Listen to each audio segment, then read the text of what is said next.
जाता है तो कुछ नहीं कर पाता है। अपने शरीर को ही संभालना मुश्किल होता है।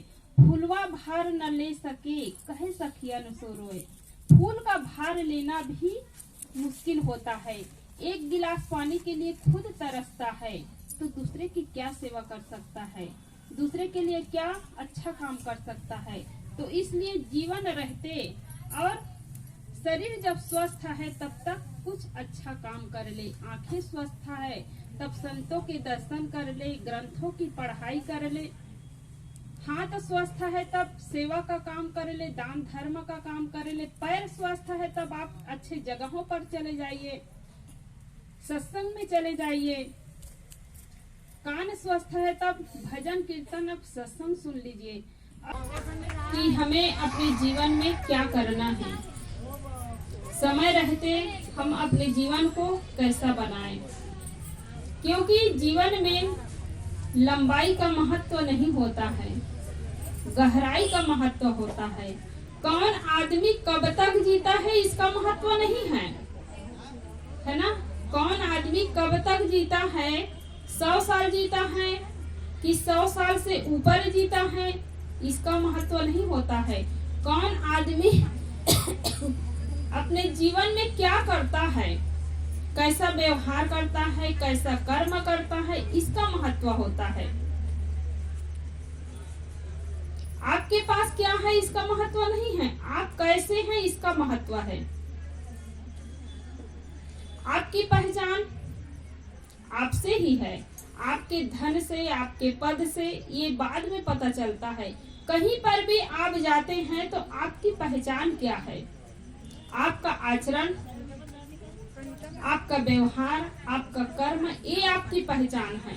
मान लो जाए आप लोग बैठे हैं, भाई लोग बैठे हैं, हम उनके व्यवहार को देखेंगे कि ये सज्जन इंसान हैं, सत्संगी भाई है। उनके घर को हम नहीं जानते हैं, उनके पास गाड़ी है कि नहीं इसको नहीं जानते हैं, उसके पास कितने एकड़ खेत है, कितना बड़ा मकान है, इससे हमें मतलब नहीं है, इसको नहीं जानते। इसका पता तो आपके माध्यम से होता है। आप बताएंगे, आपके घर जाएंगे तब पता चलेगा। तो आपका कर्म, आपका व्यवहार, ये आपकी पहचान है। तो इसलिए हम अपने जीवन को कैसा बनाएं, कहां पर अपने समय को लगाएं, ये अपने ऊपर निर्भर है।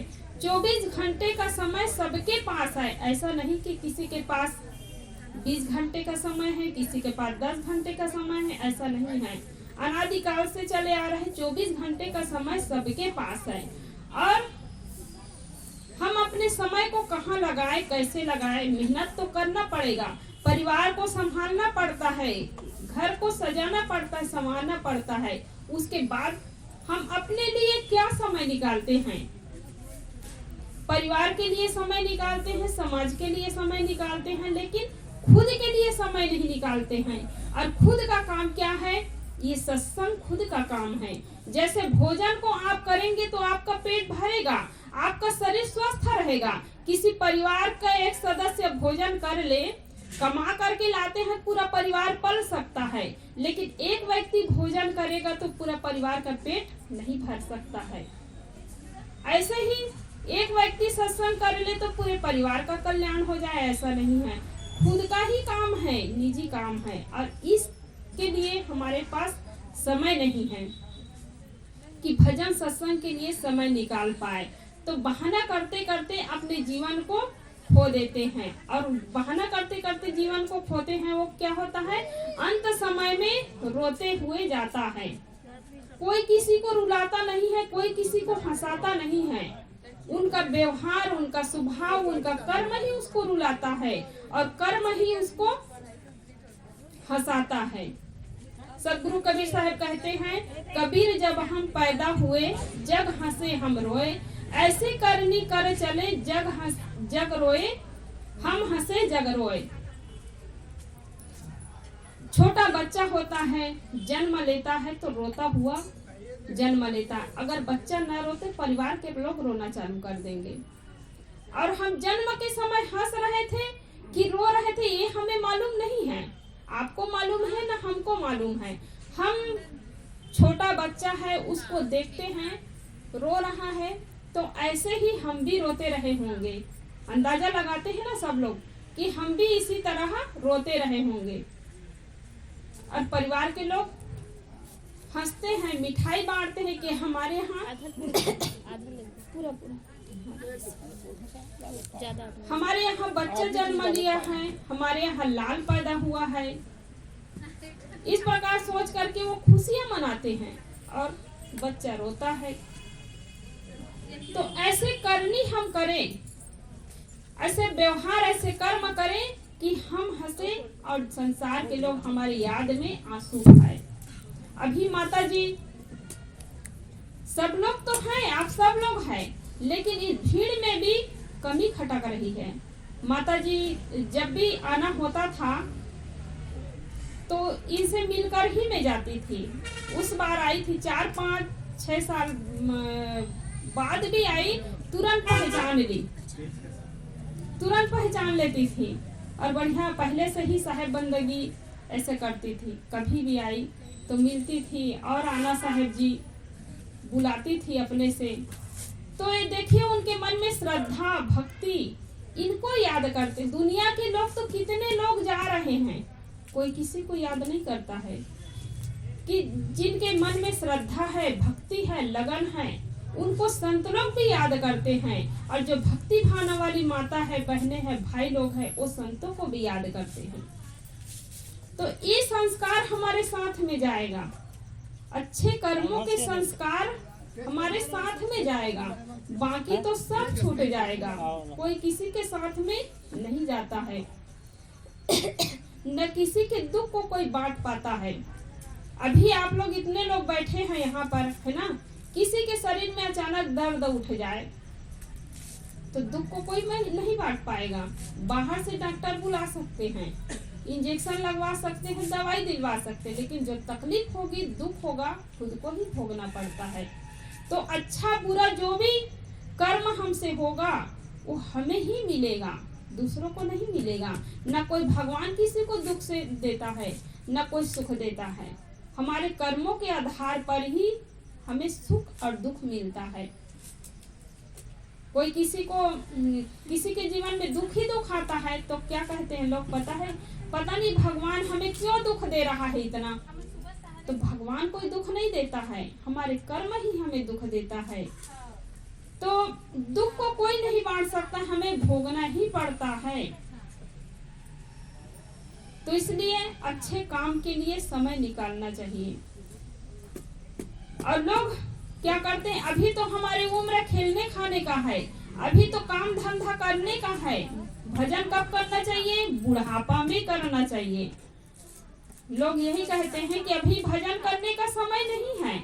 हम लोग कहीं जाते हैं सत्संग कार्यक्रम में तो बहुत ये पूछते हैं हमारी माता बहनें कि साहब आप लोगों के माता पिता है कि नहीं है, आप लोगों के कोई परिवार है कि नहीं है, आप लोग बचपन से क्यों निकल गए हैं। बढ़िया शादी करते, संसार का सुख भोगते, ये उन लोगों का उद्देश्य होता है। और हम लोग कहते हैं कि आप लोग इतने बूढ़े हो चुके हैं, उसके बाद भी भजन भक्ति में क्यों नहीं लगते हैं। तो क्या करें साहब जी, बहू बेटे काम में चले जाते हैं तो नाती को देखना पड़ता है, घर को संभालना पड़ता है।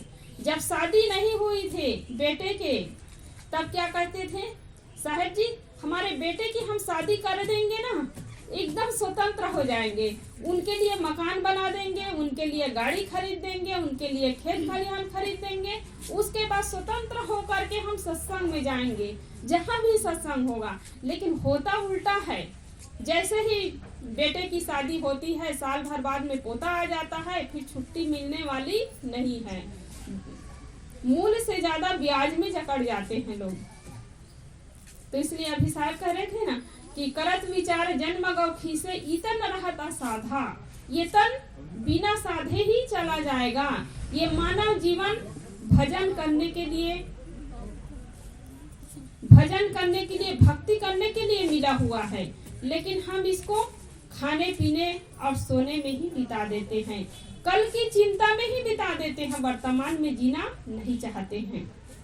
कितने बड़े बड़े धनी लोगों को भी देखे हैं, कभी ताजा खाना भी नहीं जानते हैं, कल की चिंता में भविष्य के लिए इकट्ठा करने के चक्कर में तो वर्तमान में जीना चाहिए। कल का कौन ठिकाना, भविष्य के लिए भी रखना चाहिए, लेकिन भविष्य के चक्कर में हम अपने वर्तमान को ही खो दें। तो हम जीवन रहते अपने जीवन में अच्छा काम कर ले, धर्म का काम करे, परोपकार का काम कर ले, तो कौन आदमी कब तक जीता है इसका महत्व नहीं है। कौन आदमी क्या करता है इसका महत्व है। एक व्यक्ति 100 साल जीता है, उसको कोई याद नहीं करता है। एक व्यक्ति 10 साल ही जीता है, लेकिन ऐसे सबके आंखों में छाप छोड़ करके चला जाता है कि लोग उसको जीवन भर नहीं भूलते हैं। तो ऐसे हमें काम करना चाहिए। तो जाने वाले तो चले गए, माता जी हम सबके बीच में नहीं हैं, लेकिन जब तक थी तब तक अच्छी भावना उसके मन में, किसी के लिए राग न किसी के लिए द्वेष। कोई भी आए घर में खुश होकर के मिलती थी, प्रसन्न रहती थी। 10 साल खाट में पड़ी रही, लेकिन चेहरे में उनका चमक था। सब लोग जानते हैं ना, जो भी मिले उनसे उनके चेहरे में चमक। तो जिनके चेहरे में चमक है उसका मन कैसा है वो पता चल जाता है। कि जो लोग एकदम चिंतित रहते हैं, जो लोग एकदम परेशान रहते हैं, जो लोग एकदम सोच में डूबे रहते हैं, उसके चेहरे को आप देखिए, और प्रसन्न है उसके चेहरे को आप देखिए। तो वर्तमान में जीना चाहिए। शरीर जब छूटना है तब छूटेगा, हमारे सोचने से कुछ नहीं होगा। कि लोग जीना चाहते हैं वो जी नहीं पाते हैं, और मरना चाहते हैं वो मर नहीं पाते हैं। जब प्रारब्ध पूरा होगा तो शरीर अपने आप छूट जाएगा।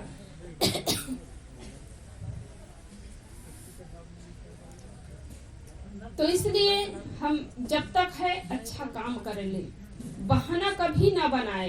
एक थे अनाथी मुनि। अनाथ का अर्थ होता है जिनका कोई सहारा ना हो, जो बेसहारा हो। अनाथी मुनि, उनकी उम्र लगभग 30-35 की रही होगी। जंगल में बैठ करके साधना कर रहे थे, ध्यान में बैठे हुए थे।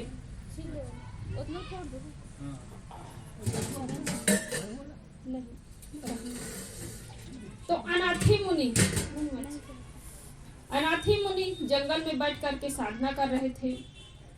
तो उसी देश के एक राजा घूमने के लिए निकलते हैं अपने मंत्री के साथ टहलने के लिए। सुबह का समय था। देखते हैं उनके चेहरे में एकदम चमक, जवानी अवस्था। अब देख करके उनका मन होता है कि मैं कुछ प्रश्न पूछूं। राजा के मन में होता है कि मैं कुछ प्रश्न पूछूं। लेकिन संत जी ध्यान में बैठे हुए थे तो पूछ नहीं पाए, चले गए। वापस लौटते हैं तो संत जी ध्यान से उठ करके शांत मुद्रा में बैठे हुए थे। फिर राजा पूछते हैं कि संत जी आप इतनी कम उम्र में क्यों निकल गए हैं, इतनी जल्दी क्यों निकल गए हैं? आपके तो अभी संसार का सुख भोगने का समय है, खेलने खाने का समय है। तो संत जी ने कहा, उत्तर दिया कि राजन, मेरा संसार में कोई नहीं था, मैं अनाथ था, इसलिए साधना कर रहा हूँ, इसलिए भजन भक्ति में निकल गया हूँ। तो राजा क्या कहते हैं कि महात्मा जी चलो मैं तुम्हारा नाथ बनने के लिए तैयार हूँ। तो महात्मा जी ने कहा कि राजन आप खुद अनाथ हो, अब मेरा नाथ कैसे बनोगे? तो राजा को धक्का लगा, अहंकार को ठेस लगा कि राजा कहने लगा कि महात्मा जी आप मुझे अनाथ कह दिए, मेरे राज्य में लाखों लोग एक साथ भोजन करते हैं और आप कह दिए कि मैं अनाथ हूँ। चलो मैं अपनी बेटी की शादी आपसे कर दूंगा। महात्मा जी को बोल रहे हैं कि मैं अपनी बेटी की शादी आपसे कर दूंगा और आधा राज्य दे दूंगा और आपका अनाथपना जो है वो दूर हो जाएगा। तब महात्मा जी ने कहा कि राजा जो चीज आप देने के लिए मुझे सोच रहे हैं वो सब कुछ था मेरे पास, सब कुछ था मेरे पास। मेरी भी पत्नी थी, मेरे माता पिता है, पत्नी है, सब है। मैं भी अमुक राजा का बेटा हूँ। और मुझे भी यही अहंकार था, है ना, मुझे भी अहंकार था कि इतने बड़े राजा का मैं बेटा हूँ तो सब लोग साथ देंगे जब समय आएगा। लेकिन हुआ एक दिन क्या कि मेरे पेट में जोरों से दर्द उठा। महात्मा जी बता रहे राजा को कि मेरे पेट में जोरों से दर्द हुआ, कोई मेरे दुख को बांट नहीं पाए।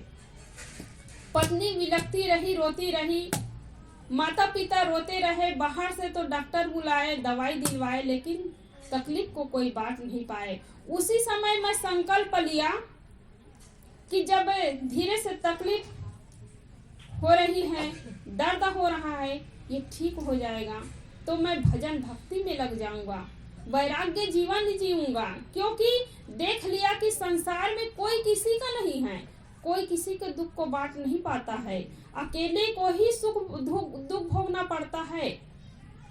फिर मैं निकल गया जंगल की ओर और भजन भक्ति में लग गया। तो ये होता है कि कम उम्र में साधना करते देखकर लोग प्रश्न पूछते हैं कि अभी से क्यों बन गए। तो जीवन का कोई ठिकाना नहीं है कि जब ही जागे तभी सवेरा, कल का क्या भरोसा। हम देख रहे हैं संसार में कोई बचपन से चला जाता है, गर्भकाल से ही शरीर छूटना प्रारंभ हो जाता है, गर्भ में ही किसी का शरीर छूट जाता है, कोई बच्चा गर्भ से बाहर आता है, शरीर छूट जाता है, कोई कौमार अवस्था में, कोई जवानी में, कोई बुढ़ापा में। सबके जीवन में बुढ़ापा आने वाला नहीं है। तो इसलिए कल के लिए कभी ना सोचे कि कल मैं सत्संग में चला जाऊंगा, कल मैं धर्म का काम कर लूंगा, कभी नहीं सोचना चाहिए। जब समय मिले, अवसर मिले और समय निकालना चाहिए उसके लिए। तो ये भजन है, भक्ति है, सत्संग है, ये हमारे साथ में जाने वाले हैं। कल पर कभी मत छोड़िए। एक सेठानी थी और सेठ सत्संग में सेठानी कहीं पर भी सत्संग होता था तो सत्संग में जाती थी, बहाना नहीं करती थी, पूरे काम को छोड़कर चली जाती थी। लेकिन सेठ जी को जब कहती थी सेठानी कि कहीं पर भी सत्संग होता है तो जाना चाहिए, चले जाना चाहिए, तब सेठ क्या कहते थे कि अमुक काम है मेरा, अमुक जगह मुझे जाना है, कल चला जाऊंगा। और कल कल करते करते एक दिन भी सत्संग में वो नहीं गया। तब एक दिन क्या हुआ कि वो सेठ जी बीमार पड़ जाता है। सेठानी डॉक्टर बुलवाती है, इंजेक्शन लगवाई, दवाई दिए डॉक्टर, और सेठानी को बताई कि सुबह देना है, दोपहर में देना है, शाम को देना है ना। सेठ के लिए दवाई सेठानी को दिए। सेठ तो बिस्तर में पड़ा हुआ था। डॉक्टर चले गए। फिर जलपान के बाद में सेठ जी दवाई मांगते हैं सेठानी से कि डॉक्टर जो दवाई दिए हैं जलपान के बाद, सुबह का दवाई है, उसको दे दीजिए। तो सेठानी क्या कहती है कि अभी से क्या पड़े हुए हैं, कल खा लेना। सेठानी क्या कहती हैं, अभी से क्या खाना, कल खा लेना। सेठ जी सुन करके दंग रह जाते हैं कि सेठानी को क्या हो गया कि डॉक्टर दवाई दिए हैं 3 टाइम खाने के लिए, सुबह, दोपहर और शाम, और सेठानी बोलती है कल खा लेना। फिर थोड़ी देर बीता समय, फिर बोलता है सेठ जी कि दवाई दे दो मुझे। सेठानी फिर बोलती है कि अभी से क्या पड़े हैं, बाद में खा लेना, कल खा लेना। वो भी बहाना करने लगती है। तब सेठ जी झल्ला करके बोलते हैं कि जब मैं मर जाऊंगा, है ना, जब मैं मर जाऊंगा तब क्या तुम दवाई दोगे। तब सेठानी कहती है कि मैं सत्संग में जाने के लिए बोलती थी तो आप क्या कहते थे कि कल खा लेना, कल चला जाऊंगा, परसों चला जाऊंगा, लेकिन आज तक तुम सत्संग में नहीं गए हो। जिंदगी का क्या ठिकाना कि आज शरीर छूटे, कल शरीर छूटे। तब उसी समय सेठ ने संकल्प लिया और कहा कि दवाई दे दो, मैं ठीक हो जाऊंगा और फिर सत्संग में जाना शुरू कर दूंगा। सेठ की आंखें खुल जाती है और फिर उसी दिन से संकल्प लिया, दवाई खाकर ठीक हो गए, फिर सत्संग में जाना प्रारंभ किया। तो कल पर कभी मत टालिए, कल क्या होगा इसका कोई ठिकाना नहीं है। तो इसलिए जब तक जीवन है जब तक शरीर स्वस्थ है तब तक अपना काम कर लेना चाहिए। आज कोई किसी को पूछता नहीं है। देखिए, परिवार के सदस्य लोग भी होते हैं, परिवार के लोग होते हैं, वो सब अपने स्वार्थ के लिए जीते हैं। कोई भगवान को चाहते हैं तो भगवान के लिए नहीं, अपने लिए चाहते हैं। कोई माता पिता को चाहते हैं तो उनके लिए नहीं, अपने लिए चाहते हैं। पत्नी है, बेटा है, बहू है, सब अपने स्वार्थ के लिए जीते हैं, अपने स्वार्थ के लिए चाहते हैं।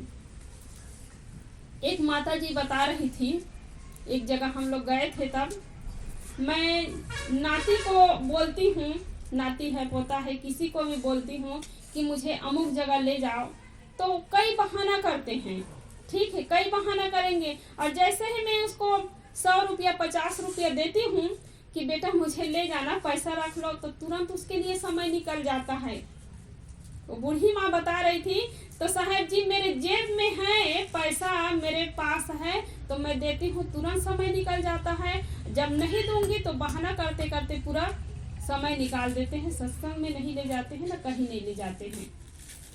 तो इसलिए एक भजन में कहते हैं, पास माल है जब तक हाथ सब मिलाएंगे, देखा हाथ खाली है फिर नजर न आएंगे। पास माल है जब तक हाथ सब मिलाएंगे, देखा हाथ खाली है फिर नजर न आएंगे। झूठे रिश्ते नाते हैं व्यर्थ का झमेला है, झूठे रिश्ते नाते हैं व्यर्थ का झमेला है। भीड़ आदमी की है आदमी अकेला है, भीड़ आदमी की है आदमी अकेला है। तो भीड़ में आदमी है लेकिन कोई किसी का नहीं है। भीड़ में रहकर भी हर आदमी अकेला है, अकेले को ही जीवन यात्रा करना पड़ेगा। अब माता जी गई, उसके साथ में कौन गए? हम जाएंगे तो हमारे साथ कौन जाएंगे? कोई नहीं जाने वाले हैं। हमारे अच्छे बुरे कर्म ही हमारे साथ में जाने वाले हैं। तो किसी के पास कुछ होता है तो सब लोग पूछते हैं, और 1 रुपया भी पास में ना हो तो बहुत जो सज्जन और ईमानदार व्यक्ति होगा वही उसकी सेवा करेगा। माता जी 10 साल से बिस्तर में थी, लेकिन परिवार के लोग बड़े प्रसन्न मन से, बड़े भक्ति भाव से उनकी सेवा किए हैं। तब माता जी प्रसन्न थी।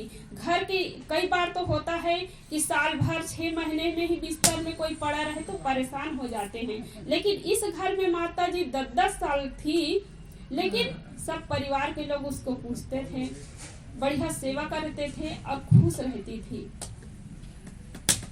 तो ये भी अपना अच्छा कर्म होता है, कोई किसी को पूछने वाला नहीं होता है। तो हमारे पास कुछ है, भक्ति है, भाव है, धन है, संपत्ति है, तो सब लोग पूछेंगे। कुछ ना हो तो कोई नहीं पूछने वाला है। एक व्यक्ति था जो गरीब था, तो गली में जब निकलता था तो उसको कोई नहीं पूछता था, ठीक है ना, कोई नहीं पूछता था। और बेचारा मेहनत करके खूब रुपया पैसा धन कमाया, बड़ा आदमी बन गया। तो जब भी किसी गली में निकलता था तो उसको क्या कहते हैं पता है? एक दिन उसको कोई नहीं पूछता था जब गरीब था। जब कमा करके मेहनत करके बड़ा आदमी बन गया, जब भी गली में निकलता था तो कोई साहेब बंदगी बोलता था, कोई राम राम बोलता था, कोई राधा स्वामी बोलता था, फलाना राधा स्वामी, फलाना भैया साहेब बंदगी, ऐसे बोलते थे।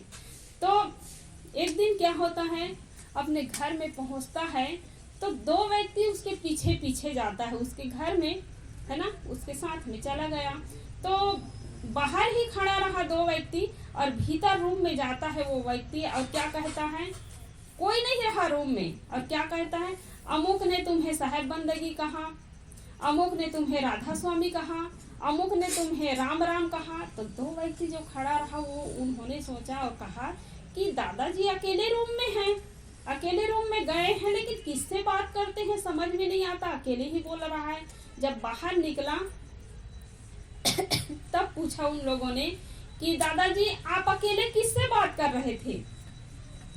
तब वो बताए वो व्यक्ति कि बेटा एक दिन ऐसा था, मुझे कोई नहीं पूछता था, तो मुझे कोई साहेब बंदगी नहीं बोल रहे हैं, मुझे कोई राधा स्वामी नहीं बोल रहे हैं, मुझे कोई राम राम नहीं बोल रहे, ये धन को बोल रहे हैं, ये रुपये पैसे को बोल रहा है। आज मेरे पास सब कुछ है तो लोग मुझे पूछ रहे हैं।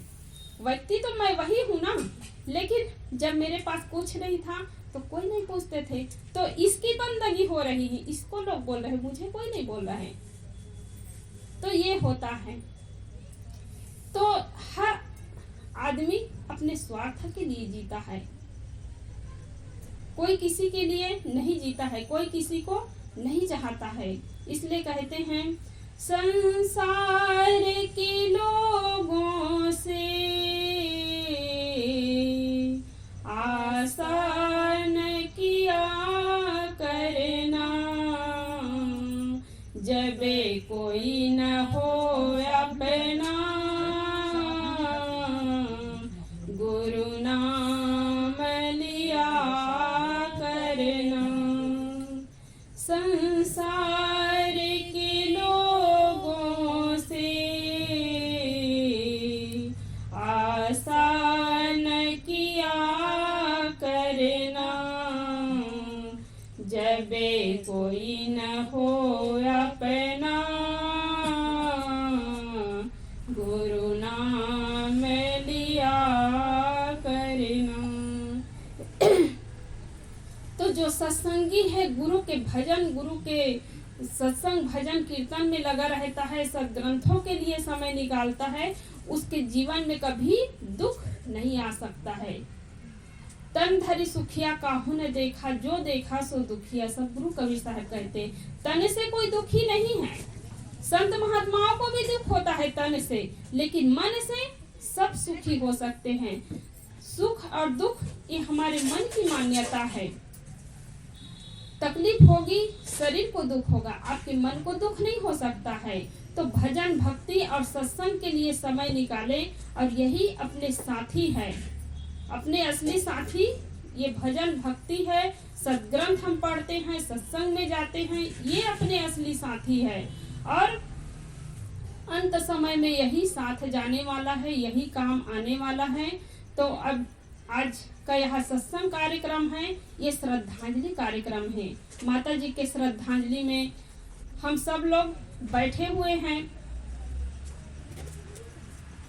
तो उनके अंदर में जो भी अच्छाइयाँ थी माता जी के अंदर में, उसको हम सब लोग ग्रहण करें, अपने जीवन को अच्छा बनाएं। परिवार को व्यवस्थित करके रखी थी, सभी अपने बच्चों को अच्छा संस्कार दी है, अच्छा संस्कार दी है। और भाई भाई बढ़िया प्रेम से रहे। भले चूल्हा अलग जल रहा है, मकान अलग बना हुआ है, लेकिन कभी दिल का बंटवारा नहीं होना चाहिए। अपना जो भाई है, अपनी जो बहन है, उनके प्रति मतलब प्रेम भाव हो, कभी अलग ना समझे। और जब भाई भाई प्रेम से रहते हैं तब क्या होता है, उनके जो बच्चे हैं वो लोग भी प्रेम भाव से रहते हैं, कभी अलग नहीं समझते हैं। जब बड़ों में भेदभाव होता है, बड़ों के दिल में जब दीवार खड़ा होता है, तब बच्चों के दिल में भी दीवार खड़ा होता है। बच्चों के मन में भी भेदभाव आता है कि उनका है, ये हमारा है। तो बढ़िया जो बड़े बुजुर्ग हैं, वो लोग बढ़िया संस्कार दिए, व्यवस्थित रखे परिवार को, और ऐसे ही आने वाले पीढ़ी को भी मिले। तो भाई भाई बढ़िया प्रेम से रहे, देरान जेठान बढ़िया प्रेम से रहे, तो बच्चों को भी अच्छा संस्कार मिलेगा, और पड़ोसी को भी अच्छा संस्कार मिलेगा, परिवार के लोगों को भी, और गांव के लोग देखते हैं उनको भी मिलता है। तो जो भी इस घर में आए, कुछ लेकर जाए, कुछ अच्छा सीख लेकर के जाए, ऐसे व्यवहार होना चाहिए, ऐसे कर्म होना चाहिए। और माता जी को श्रद्धा सुमन समर्पित करते हुए मैं अपनी वाणी को यहीं पर विराम देती हूँ। बोलिए सद्गुरु देव की जय, सद्गुरु कबीर साहेब की जय, सतलोकवासी जानकी बाई साहू की जय, उनके कुल कुटुंब परिवार की जय।